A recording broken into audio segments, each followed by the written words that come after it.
Hey guys, what is going on? It's your old pal CHH, and we have got with us today Mr. TerrorVision, Brad Henderson. Brad, thank you so much for coming on here and giving me somewhat of an exclusive. I mean, I'm very privileged to have this opportunity to be able to talk about everything going on with TerrorVision, basically in real time. Yeah, and real time. So yeah, no, I appreciate you, accepting and doing this and talking about it and you know promoting us all this time and talking about our titles. So I appreciate that too.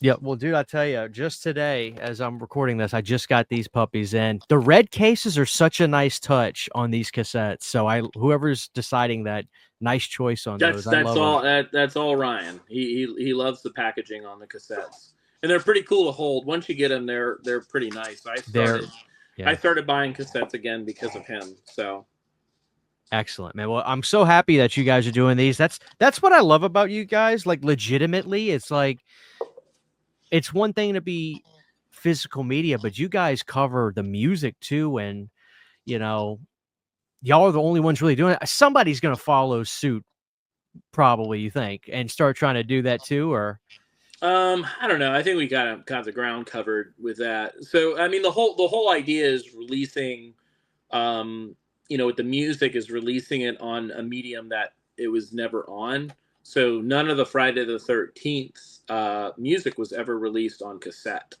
So that's the reason why it's on cassette. Waxworks kind of has like the vinyl side of things. So and that's why like certain things like pop up, like the Pet Cemetery.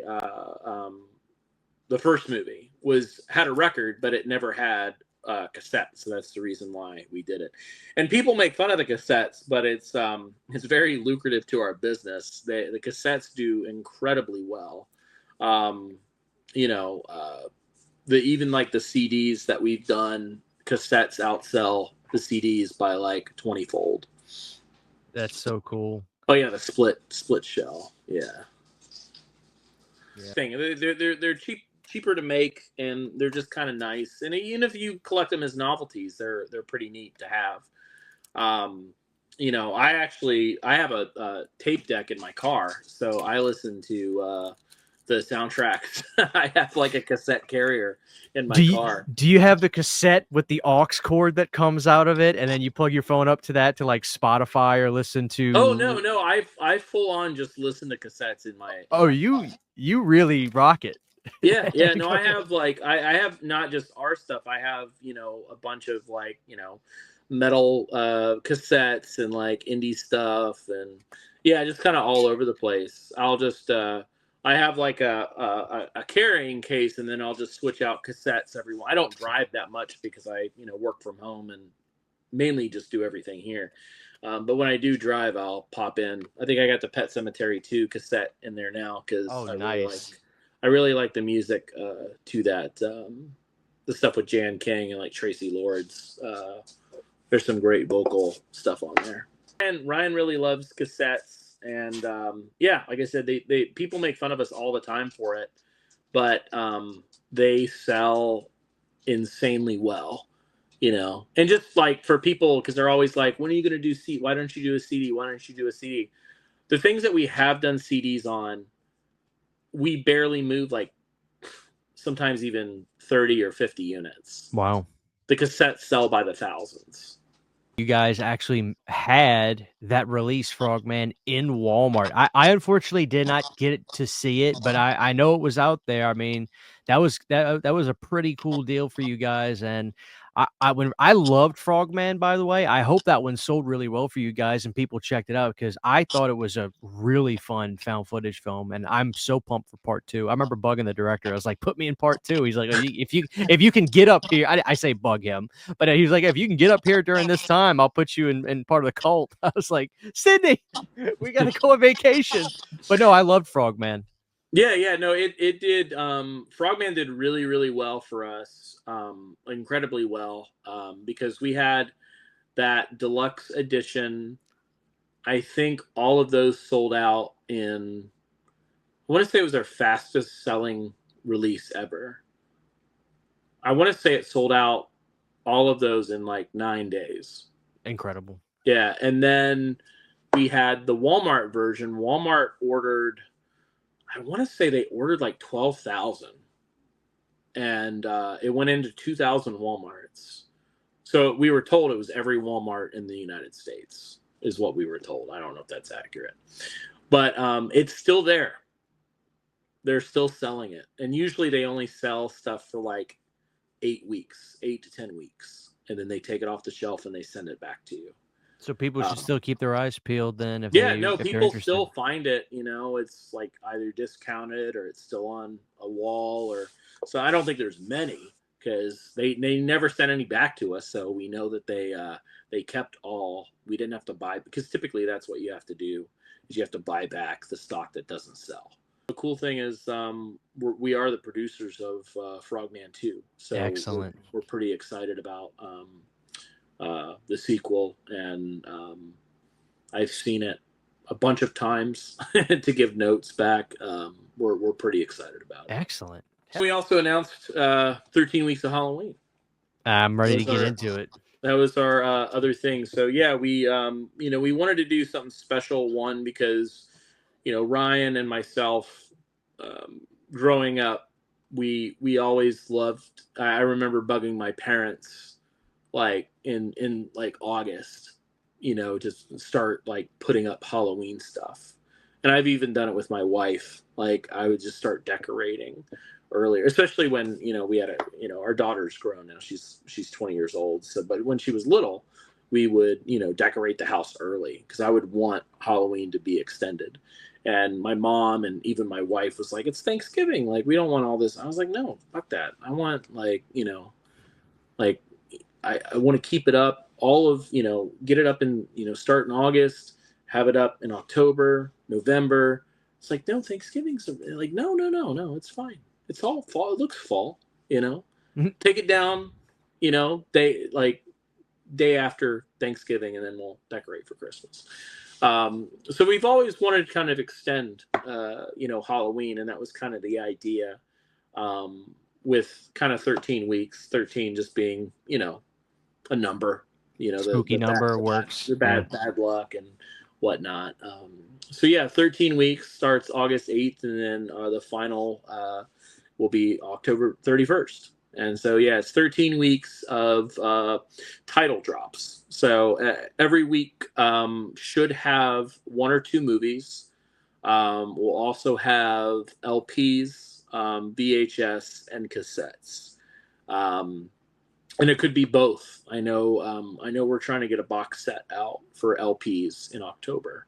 Oh shit! And it's probably the one I'm most excited about for LPs. So, but yeah, I'm very excited about that. So that will be, hopefully, if it goes through. There's always those things with manufacturing, but we're lucky because we bought our own vinyl pressing plant. And congrats on that. Yeah, I saw your boy with the keys and everything, and it was a big deal for Ryan. Yeah, I'm proud of him and proud of TerraVision that we're able to do that, because that allows us to do more, and it's allows us to do.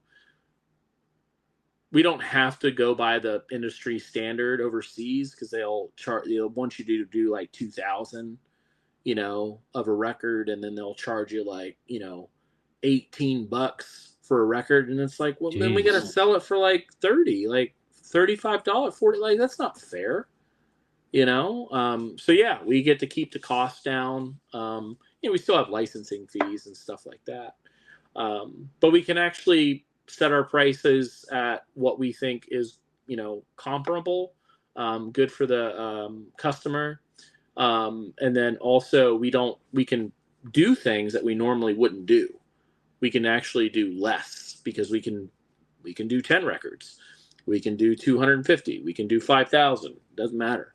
So if you don't mind me asking, does cutting out the middleman kind of open you guys up to the possibility of trying to get not necessarily bigger fish, but some things cost more time, resources, and to try to get license wise or fine? Does cutting out the middleman kind of open that up a little bit? Is having your own pressing plant open up doors possibly.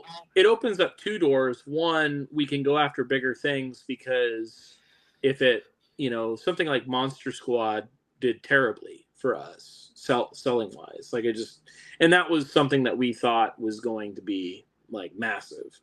And it failed miserably. It was actually, it hurt us as a company that it didn't do well. Because one, the cost of that license was a lot, but it was also a triple LP. So, and we went ahead and printed up quite a bit and it didn't move. Interesting. But if we would have kept it in house of printing it ourselves, we would have probably knocked down like half of that cost and it wouldn't have been that big of a blow. So, but yeah, it allows us to spend a little bit more maybe on licensing because we know manufacturing won't cost as much, but it also opens the door to do kind of unique things that we know that wouldn't do well, but they can do well keep because the runs low. keep like, yeah. 250 of them or 500, something like the Sender, for example, that we released. I was bummed. We knew it wasn't going to do well, but the Sender is like one of my favorite horror movie scores of all time. Like it influenced me quite a bit when I was composing music for my short, because I've been I wouldn't consider myself a musician, but I've played keyboard and guitar for quite some time. And when I scored my very first short film, it was I just kind of did the Sender. So when Ryan was like, we can do this. And I'm like, oh my God. So I was so excited, but when we went to launch, we're like, this is going to sell like fucking 30 copies. and we didn't have the pressing plan at the time. So we have like 1,000 copies of the fucking Sender that we'll probably be buried with when we die. That said, with our records, our first announcement is sort of an announcement. People know it's coming, but we're doing an LP and a cassette of Cheerleader Camp. Cheerleader Camp. Yeah, John Quinn's Cheerleader Camp, which is a really fun soundtrack. It's got the cheers on it and everything. It's composed by Joel and Marielle Hamilton. I hope I have the names right. I try to do everything by memory. I should have everything drawn up in front of me, but that's usually not how I roll. But yeah, we're doing the, we previously announced, Joel Hamilton, you got it. Yeah. We announced Cheerleader Camp as part of our subscription for the LP club, for the vinyl club. And really excited to put that out because, it looks rad. It sounds great. And we're fans of the movie and fan of the score. So. Well, it's really great to get some life back into Cheerleader Camp. And in many ways, it's just been dead for years and years and years. Since the Anchor Bay days, just from DVD. So to have the soundtrack come to life, that's amazing. Yeah. I mean, soundtracks are cool to put out and just kind of see like how they do with some of these movies that are, kind of somewhat, almost forgotten about. People do want it, but it's, sometimes it's a complicated process. So hopefully we could change that. So that will be available LP and cassette, and it is in hand, so it's shipping right now. So if you order that, you get it right now. And do you anticipate the cassette just soaring past the vinyl in terms of sales, or you think maybe this will be a different case? Cassette doesn't outsell vinyl, but we think the cassette. I mean, even the Cassette Club, the members of the Cassette Club, there's quite a few. Like, so when people are like, "Oh, this is stupid. That's dumb. No one buys this. No one plays." I was like, well. Numbers don't lie. Dude. If you took out the cassette number for us, we wouldn't be able to do certain things because it's that lucrative to our business. Like I know people are like, well, it's a bad format, the music. And I was like, it depends on how cassettes were manufactured. Cassettes, I mean, we're newly manufacturing this stuff, so it has top of the line. We don't go cheap on anything, so we're very proud of the cassettes, so all of it sounds good. The same thing with the records, guys. This is the magic of the internet. I have different clothes on because this is a different day, and as Brad said earlier, the card is subject to change. So here we are changing the card. Yeah, I mean that's just the way it is, man. Like we were talking about offline, like anything could happen, and it's just maybe it's just a week, but we want to feel comfortable with what we're doing in our launches, because at the same time, like the truth and being transparent and open is that it seems like there's a little bit riding on us for this 13 weeks because people have been disappointed with other stuff that's been happening, and like a little bit of pressure put on us, of like, what's TerraVision gonna do?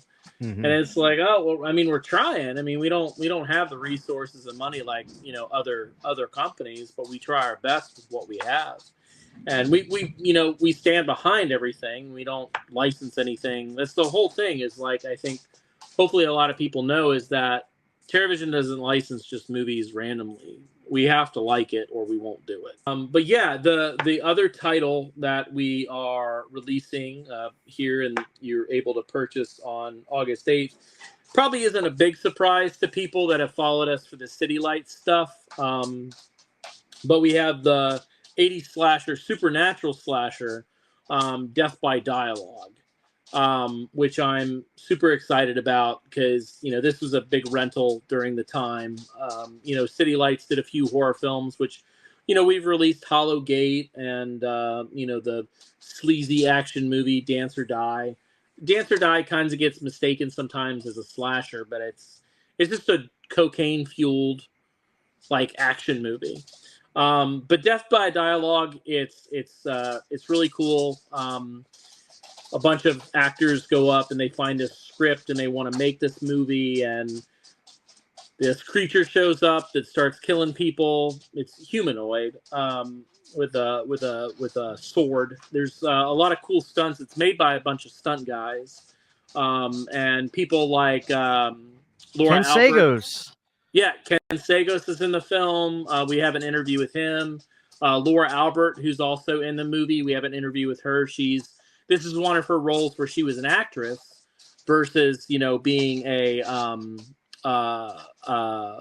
stunt woman, that's mainly what she's known for.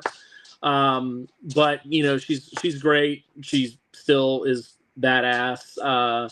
Dana Drew, who's a stunt person in this film, she talks about the stunts because, like, the thing is, a lot of these guys, like, a lot of these dudes did Teenage Mutant Ninja Turtles too.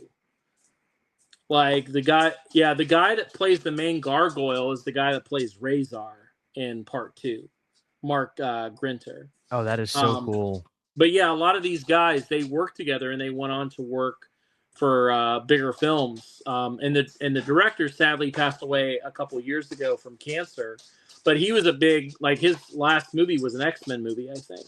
Wow. He's been a stunt coordinator for many, many years. So the stunts in this movie are pretty badass.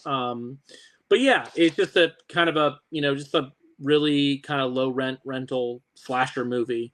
A lot of fun, and also has a great theme song. And we also did an interview with composer John Gonzalez that did the music for it too. Has this ever even been on DVD? It probably had a DVD through Troma at one point because Troma acquired some of the City Lights movies. So they did, I think they did DVDs on certain things, but not all the City Lights movies. So if people are unfamiliar with City Lights, City Lights was created by Joseph Mary, Richard Pepin, and Richard Munchkin. And another guy, Todd Gilchrist, I think his name was. And Joseph, he had access to a little bit of money. He kind of got his start with pizza places in Vegas. And then he started investing his money a little bit, and he was able to make some movies. So he met Richard Pepin, Richard Munchkin. They had this idea of making direct-to-video movies. and for the video market. So like Hollowgate, like I said, Dance or Die. Hollowgate is awesome. Those are Oh, two. so that's a City Light movie, Hollowgate?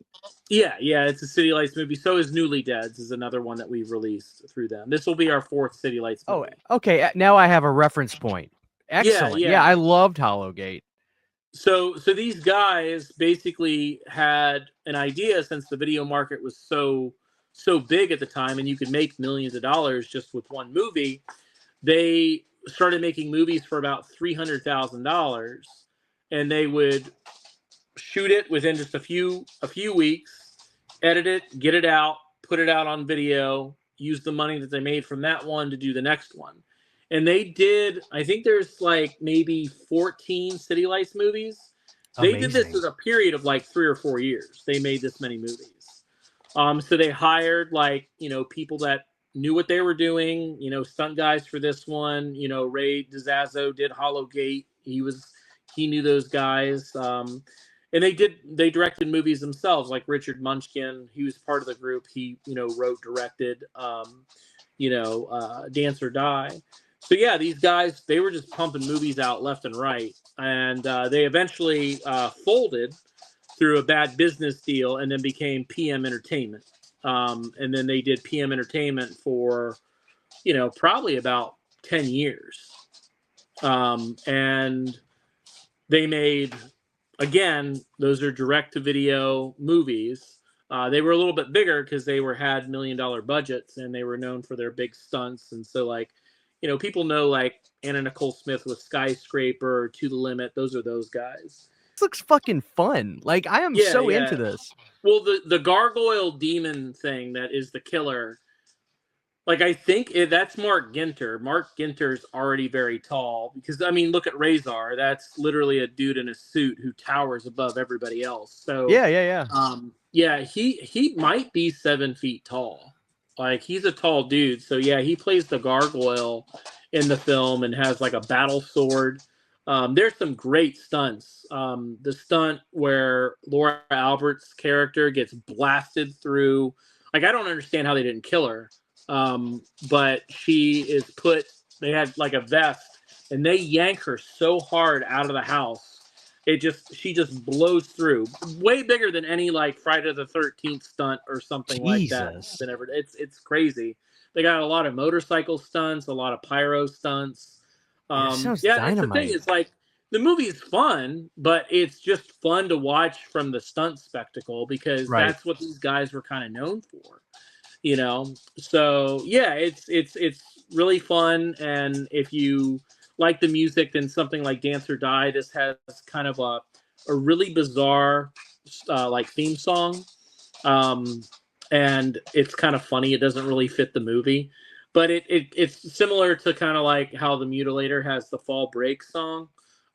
This is like it's kind of like the Fall Break song for like Death by Dialogue. This is Blu-ray, right? Yeah, so all the City Lights stuff, there's a big misconception that those movies are shot on video, and they're not. So Hollowgate, Dance or Die, Newly Deads, all those are shot on 16 millimeter.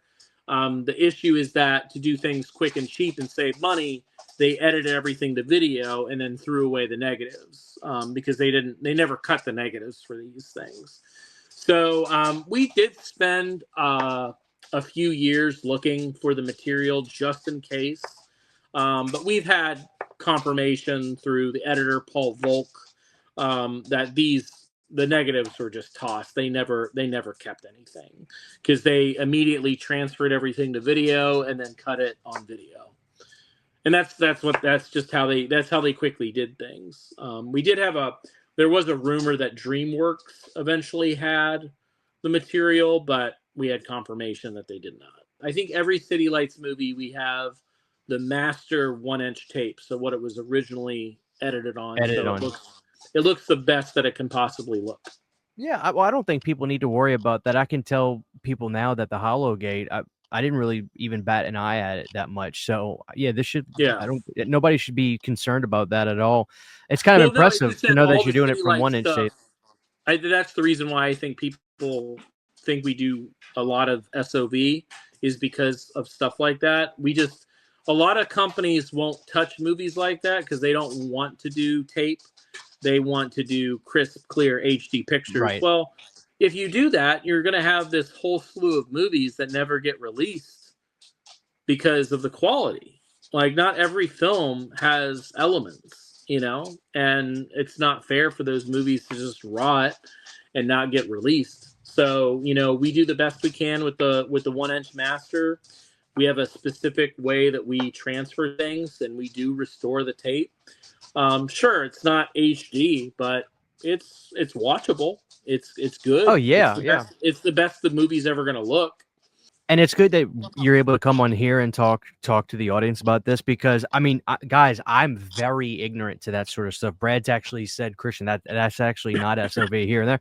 But the thing is, you know, your eye is seeing what you think it sees, and like he said, some stuff, if you do see it from a film, from a tape master, it kind of gives that effect. But it's good to talk about this stuff because there's a big learning curve with it. And I agree, it does share that aesthetic. It does share the SOV aesthetic. I know that for a fact. I mean, that's just how the movie looks. But there are a lot of movies that are known as like SOV that are not, and they get classified as it. Sure, they do look that way, but there's a whole slew of movies that people think that are SOV that are not. They're shot on film. They're just edited on tape, or tape's the only thing that, you know, exists. Like Killing Spree, like one of our very first releases, people say that's SOV all the time. It's not. It's shot on 16 millimeter. You know, even WNUF gets classified as SOV, and even though it's meant to look like it, that's shot digitally. Well, they if people watch the special features, they can see how they like literally denigrated the picture on purpose. Yeah, so, yeah, like it's so yeah, that's the thing, is we still, like, people are just always crazy. It does still bother us. I mean, we joke about it a lot internally, yeah, that we're an SOV label, but it's like, if you look at it, we only have like 10 shot on video titles. That's it. We've got Death by Dialogue coming out on Blu-ray from TerraVision, and at this moment in time, can people pre-order this on the site? Yeah, you can pre-order this. You know, pre-order with Student Bodies. We have the, which we're about to talk about coming up, people, right after this. Oh, so be ready. No, I mean, it's going to be in the thumbnail. I promise you, it's a huge title, so don't worry. That's right, no, that's right. I forgot. We didn't. Hey, how do you know I'm not trying to lead up to Death by Dialogue here? So yeah, the thing is like, there's technically almost 3 ways to get these movies. Is one, you can buy it now for full price, which is we have been doing this for the past like maybe 6 months. We have a introductory price for a week, so it's a little bit cheaper than it will be in a week. It's typically just a few bucks off. You know, sometimes we don't even get to do the full price. Like, I think Shoestring Slashers sold out within a week. Yeah, so we never actually got to do the full price on the release. I think people picked it up for like, I forget what it was, like 45, 50 bucks. The introductory price right now to get it, that lasts for about a week. You can get it then, or pay the bigger price for it after a week if you, for some reason, want to. Do it now. And then we have our club, which, you know, all of, you know, both the titles that we talk about for video, well, also the LP, but that's a different club. But the video club, you can get that Student Bodies release for as low as 20 bucks. Same thing with Death by Dialogue. If you sign up for the club, which is only, that tier is only available for a very, very limited time right now, goes away on Saturday. So I think the next tier is 15, and you can get that for 300 and, I don't know, 50, like 70 bucks, something like that. I can't remember the price, but still, it's still worth it. The prices are, you know, we work our best for having low prices for subscribers. This was kind of a dream release for me. It is an upgrade. It has been on Blu-ray before, but it has been, it's had awful releases. And it's been bare bones, always bare bones discs, and zero extras on these. And when we were discussing with the with the distributor, we found out that the negative hasn't been scanned in over like 15 years, maybe more. So what you're seeing on the previous Blu-ray, even in the UK, there was a release.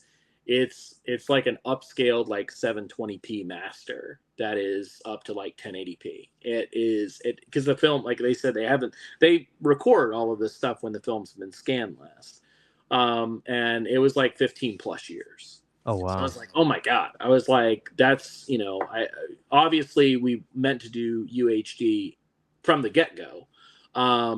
So yeah, we did a fresh new scan of the negative and a whole new restoration, complete overhaul. We've been working on it for quite a few months. I think it was scanned in the beginning of the year.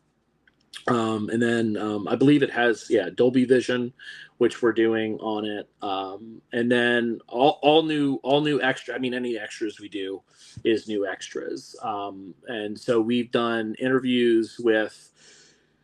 We try to get as many people as we can. It was the movie's from '81, and it had most of the cast was older. So most of the cast is no longer with us. The filmmakers were mostly older, and they're no longer with us. But luckily, there's a lot of teenagers in the movie, so those people are still with us. And we did interviews with the cast. It was a non-union film, so most of the cast never went on to do anything else. Like, very few, unless they were older, they went on to do things because they were friends of the filmmakers. So this is the UHD debut of 1981's Student Bodies, which I'm very, very excited about. So directed by Michael Ritchie, even though people will say it's Mickey Rose or Alan Smithy. The Alan Smithy thing's a joke. We do have much confirmation that Michael Ritchie directed this movie. Mickey Rose wrote it, which is Woody Allen's writing partner, and he wrote Johnny Carson for many, many, many, many years. Comedic genius. But yeah, we did a comment. I'm on a commentary with the two leads, Matthew Goldsby and Kristen Ryder. We did a commentary together, which I love, and then we have interviews with them. Kristen Nelson, who's the costume designer, Susan Vogelfang, which was a camera operator, Fred Berner, which was basically a producer, but his title is an executive in charge of production, but he was a producer. Cullen Chambers, who plays the blind guy, Sarah Eckhart, who plays Patty, who plays the beauty queen in the movie. She is now a senator in Austin, Texas. No. Yeah. And you got her to talk about this? Yeah. I reached out to her office and I was like, crazy question. Sarah was in 2 movies and this is one of them. I said, would there be any interest in doing an interview? And like I got an email back like a couple days later from the assistant, and she was like, yeah, she would be interested in this. And I was like, oh my god, that's crazy, because right now politics are crazy, right? And it's very there's a lot of bad things happening with violence with politicians. So I was like, are they gonna they invited us up to the Capitol. We shot this at the fucking Capitol building. Holy shit. Yeah, we did an interview with her. So that was really cool. And then if there's anybody I'm missing. I bet you she was really cool in real life when you met her. Oh, huh? yeah, no, she was great. She was a lot of fun. And she had very fond memories. That's the thing, is most people had very, very fond memories. And then we also did an interview with Gene Hobson, who's the composer for Student Bodies, which this will have a CD with the release, so it'll be a UHD Blu-ray with a CD. Student Bodies, it has a really, really good score, because it's almost like Gene scored this for a real horror movie, not a parody. So it's very, very good. I really love the score. So we have a CD of that, and then the really cool part of this is an interview that is very special on the disc. It's Jennifer Rose. So Jennifer is Mickey's daughter. And she's been trying to like go on about his legacy because he was one of the biggest writers like in the 70s. Like he was very sought after. He was a massive, massive comedic writer that was very popular, very funny. So we did an interview with her because she knows everything about her dad. So she's in part of that making of. And then it comes with the booklet. We have writing from Gene, the composer, Alexandra Heller-Nichols, Clint Kelly, Stephanie Crawford, and myself, which I couldn't wait to write about student bodies and parodies. Because the cool thing about student bodies that the message I would like to try to convey with this release is that this was made in 1981. It was shot in 1980. Actually, no, I'm sorry. It was shot in, I think, in February of 81, released in August or October of 1981. So this idea was basically conceived in the 80s. Mickey wrote the script in the 80s.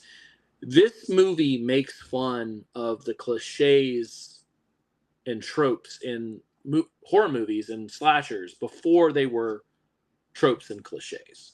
Because really we only had just a handful of slashers and horror films. We had like Black Christmas and of course Halloween, the first Friday the 13th. But like a lot of that stuff didn't come out till after this. So this movie is making fun of all those fucking things that happened before they actually were like a thing. It just shows kind of the creativeness and kind of like how Mickey actually viewed what we were consuming at the time and making fun of it. And then movies continue to do those things. So with this, we have it will be a deluxe set. So if you have stuff like the Rumpelstiltskin, Radioactive Reporter, same style up. It will have, the side loader with the slip cover with the perfect bound book. And then, of course, we have the collector's edition, which has all the goodies, which this has a bundle, which very much like Rumpelstiltskin had, with the glasses and the baby bib. And is there going to be a student bodies baby bib or like a graduation cap or something? Or no graduation cap. But it has. I wanted to make more useful things because I'm not a bundle guy. Like I don't buy those bundles and like pins and dolls and all that other stuff. I'm more just about the movies. But if we do it, I wanted to make something that's that people could have more use to. So I think there's actually useful and funny things in this bundle itself. So it's been a favorite of mine for a long, long time. So it was very surreal to work on this. And get the film out there again, but giving it a good release, because that's the thing is like this film has had 2 different releases on Blu-ray in the United States. It came out by itself through Olive Films, and then it was like on a double pack that another company put out with, I think it was a Jekyll and Hyde movie, and then it had a release over in the UK on 88 Films.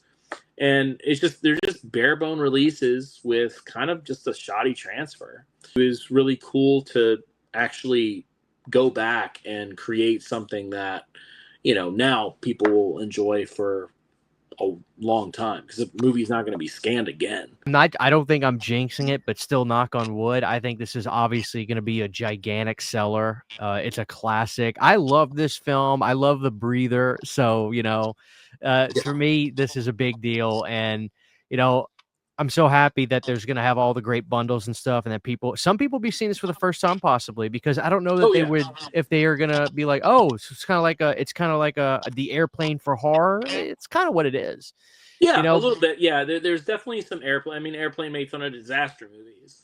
So, that's the thing. But it's, I think most of the people that buy physical media and these boutique things, they love slasher films. Sure. And that's essentially what you have. You have a slasher film, but it's a comedy.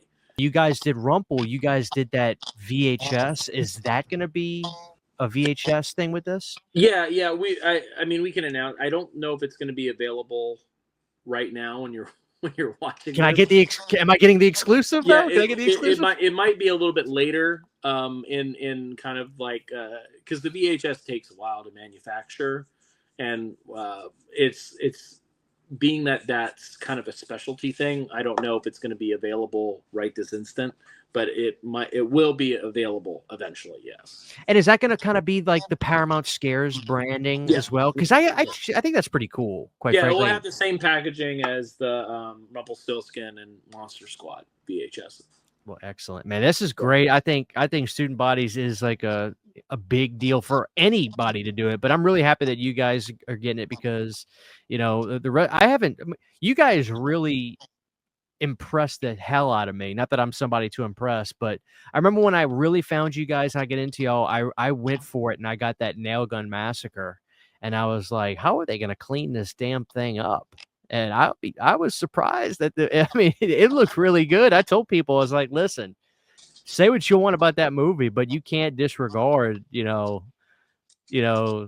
cleanup they did on that thing. So I'm sure Student Bodies is going to rock the house.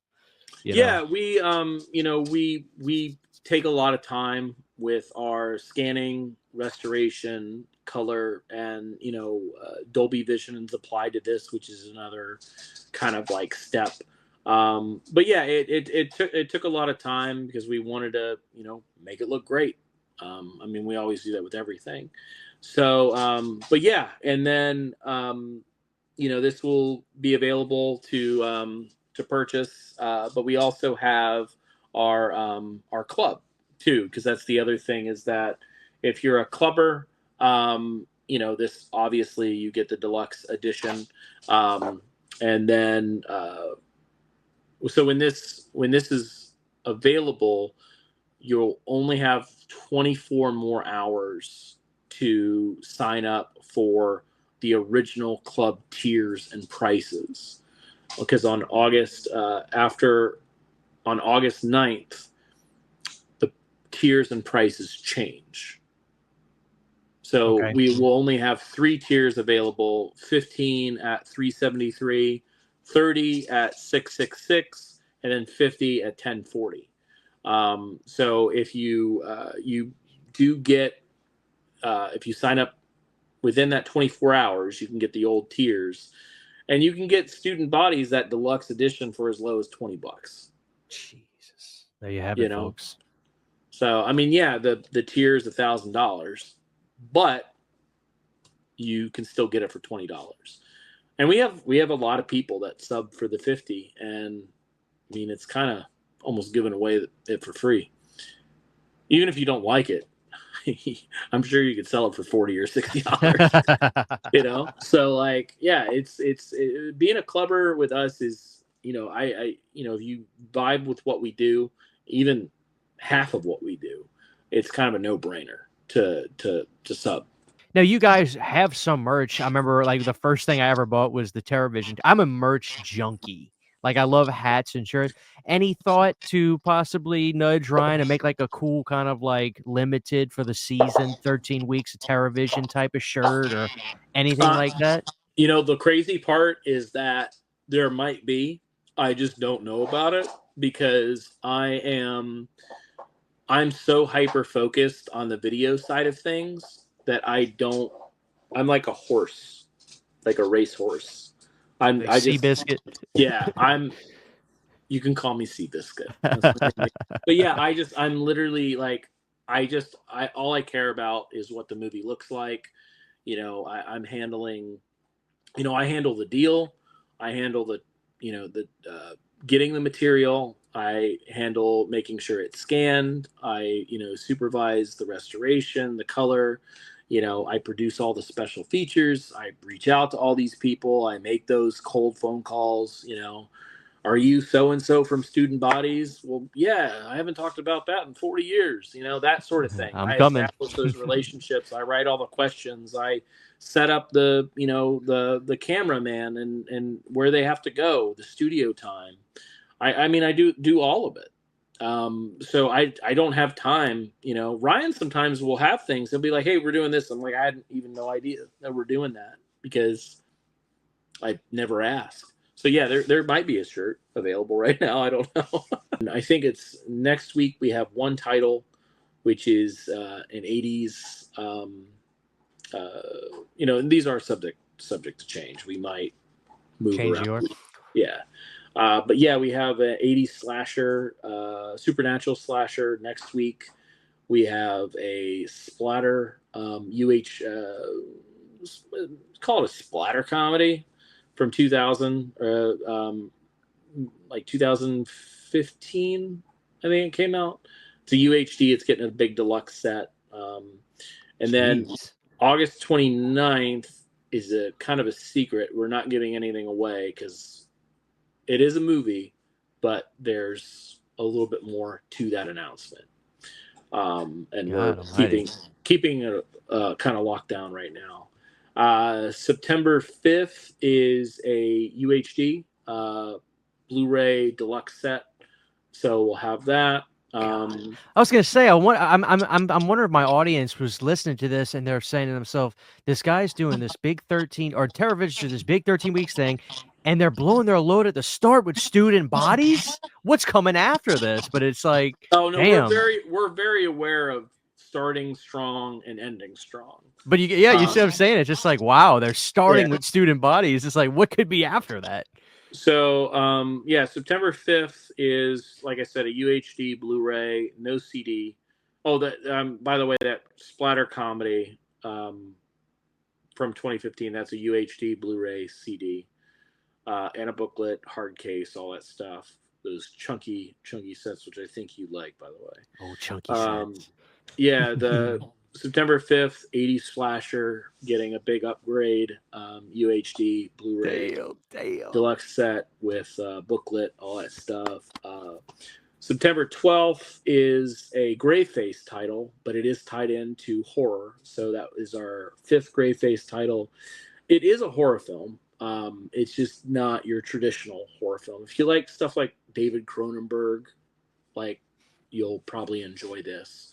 But that's getting a Blu-ray. And then September 19th is a very, very big day for us. The movie's cool. I'm very happy, but it establishes something that I think people are going to be very, very surprised about. But that is a 90s monster movie. It's getting a UHD Blu-ray chunky box with the booklet. And then September 26th, we should have 2 LPs that day. One of a previous release that we've done soundtrack, and then a very well-known score to a horror film that we haven't released. And then we should have, again, all this subject to change, a double feature, horror-related double feature, Blu-ray only. And then we have a UHD Blu-ray of a deluxe set. Or actually, no, I'm sorry, that's not a deluxe set. That's just a UHD Blu-ray. And then October, we're still trying to work out some things. We're really, really trying to get Shoestring Slashers Volume 2 out. That's a potential. We have the movies locked down. It's all like a material thing and making sure we can actually pull it off and getting out at a decent time. And then we should have another box set after that on October 17th. That should be fine, which is a new box set. It's not a Shoestring Slashers. And then October 24th is another, this is a Blu-ray, but man, I am fucking stoked about this one. It has so many extras. It's insane. And it has very cool what we've done. It also has a CD, but it won't be I think it might be a chunky set. I don't know. I think it is. I can't remember what we're doing. And then October 31st, if all goes well, we'll have something cool. Is it a new era of TerraVision? Sort of. I mean, it's stuff that we've had signed for a while. It's just it takes a while to get this stuff out. I I would be well. I'll just be very upfront and transparent. If we are not the talk of the town, sound like an old person. If we are not the talk of the town by December, I'll be sad. I think that we will exceed everybody's expectations and will surprise people in a way that they just didn't expect. That's what I'm looking forward to.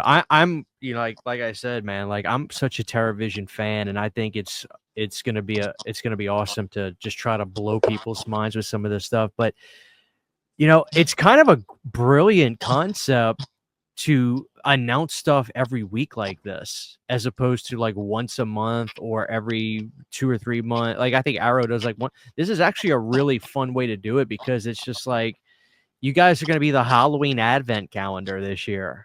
I mean, that's In a kind of sense. that's the overall goal is we want to do something, um, special like that, and then we want to kind of keep it up. So we do have some plans for the rest of the year too, after October, which we're keeping surprises, and then yeah, we're currently working on. We're working on to like in 2026 and 2027 anyway, but yeah, we're already starting the 13 weeks of next year already. Well, there you have it, folks. Yeah, They are on it. and we hope that next year is even bigger. Huge giant thank you to all of my Patreon supporters. Without you guys, this would not be possible. To get behind the scenes photos, videos, music, private live streams, and much more, you can subscribe to my Patreon for as little as $1 a month. Thank you to my patrons.